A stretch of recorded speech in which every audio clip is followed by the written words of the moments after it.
Hello, this is another one of my videos on the Universal House of Justice and the Baha'i world from 1963 to 1973, an old manuscript of mine.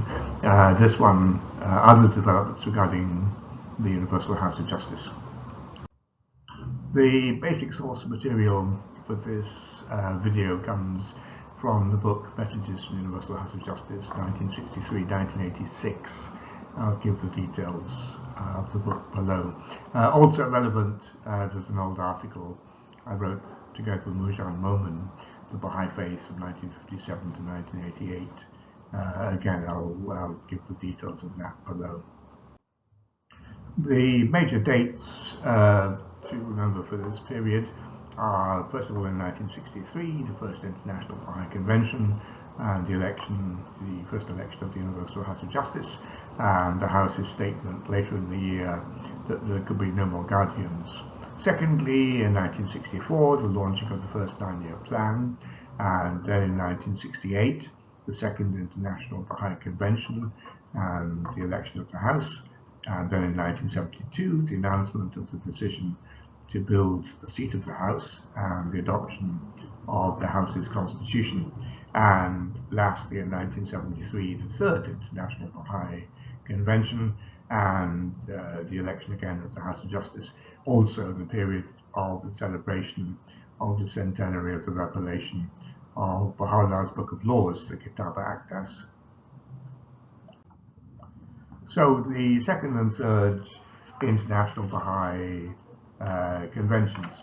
The second International Baha'i Convention was held from the 21st to the 24th of April 1968, and the third convention from the 29th of April to the 1st of May 1973.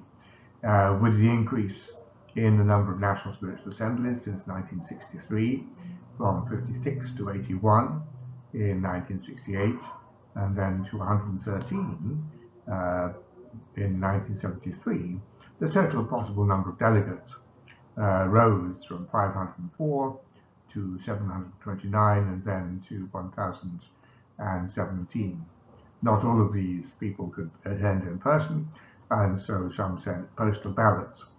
At the first convention in 1963, 288 assembly members had attended, that's 57% of those eligible.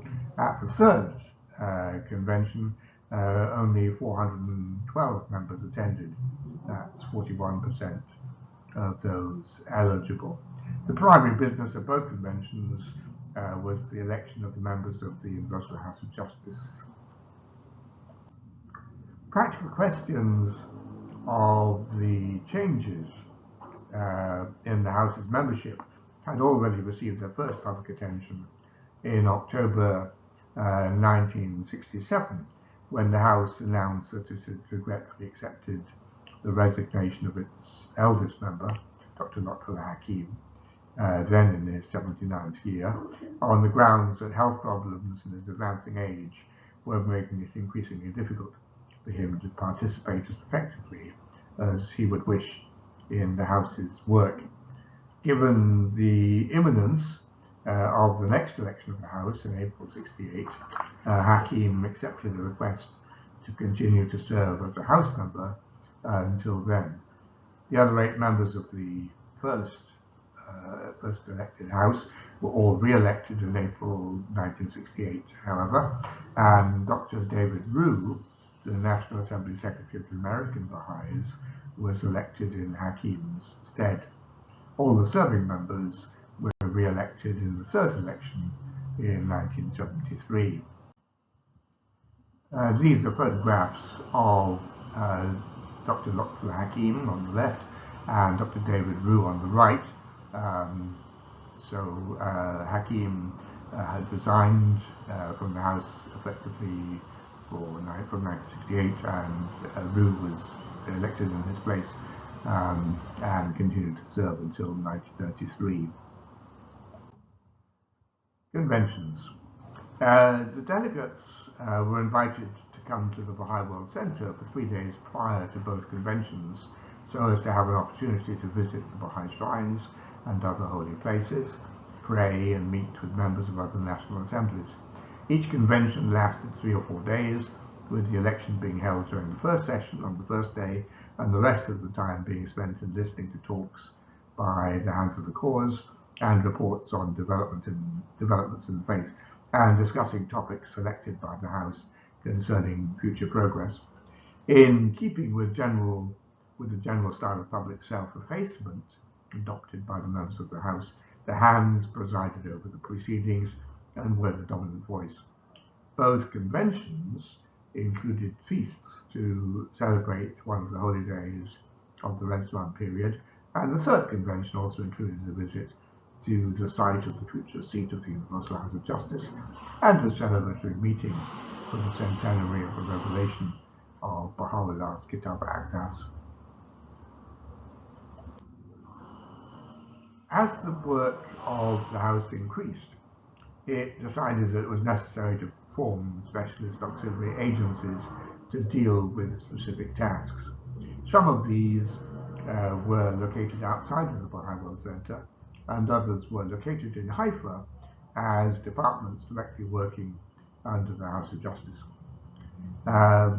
So the agencies created or altered during this period were the Audiovisual Department and IBAVC and the Baha'i International Community. I'll talk about both of those in turn.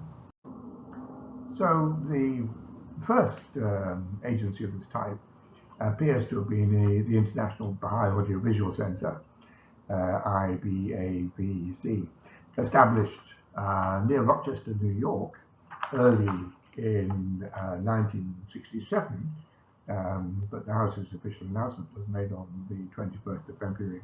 An audiovisual department directly responsible for the House was established as its counterpart in Haifa. The House noted the establishment of the International Baha'i Audiovisual Center in its Rezwan meeting message of 1967, hailing it as an important supplementary achievement of the 9-year plan. The Centre's function was twofold. First, to provide teaching and deepening aids to all national assemblies, and secondly, to store and index audiovisual records from around the world for the House of Justice. Its specific tasks included creating, producing, storing, indexing, marketing and distributing audiovisual material for the benefit both of the Baha'i World Center and the national assemblies throughout the world. As a distributor, it was to act as a wholesale supplier to the national assemblies and would not be involved in retail sales. The House hoped that it would become self-supporting. Assignments included arranging audiovisual coverage of the international conferences in October 1967 and the production and distribution of a slide program of the conferences. The agency also worked closely with the House's own audiovisual department, reproducing and distributing copies of the latter's sound slide presentation about the Baha'i holy places, Carmel, the Mountain of God, which came out in 1967. The second of these agencies was the Baha'i International Community. In October 1967, the Baha'i International Community, hitherto an agency representing the Baha'is to the United Nations in New York City and responsible at that time to the American National Assembly, was effectively upgraded and became a second external agency to the House of Justice. Finally, on the 7th of June 1972, the House announced that it had decided to begin the planning process prior to the construction of its own seat by initiating the selection procedure to choose an architect. This decision was necessitated by the expansion of activities at the Baha'i World Center, which itself had resulted from the acceleration in the growth of the faith at local and national levels and the increasing range of its activities. The House members prayed that the project would be able to progress without interruption so that it could be completed quickly. Just to remind you, this is the old Western Pukim House building, which served as the initial offices of the Universal House of Justice until its own seat could be built. So many thanks to you for listening, and particular thanks to my patrons for their kind support and encouragement, without which I wouldn't be able to make these videos. Please, if you want, you're very welcome to support my channel. Like, comment and share on the videos, it really does help. Subscribe if you want to be notified of future videos. I'll give a Patreon link below in case you want to provide practical support. Next week we'll start the first of I think it's 3 or 4 part video on the universal house of justice and the guardianship. Have a good day.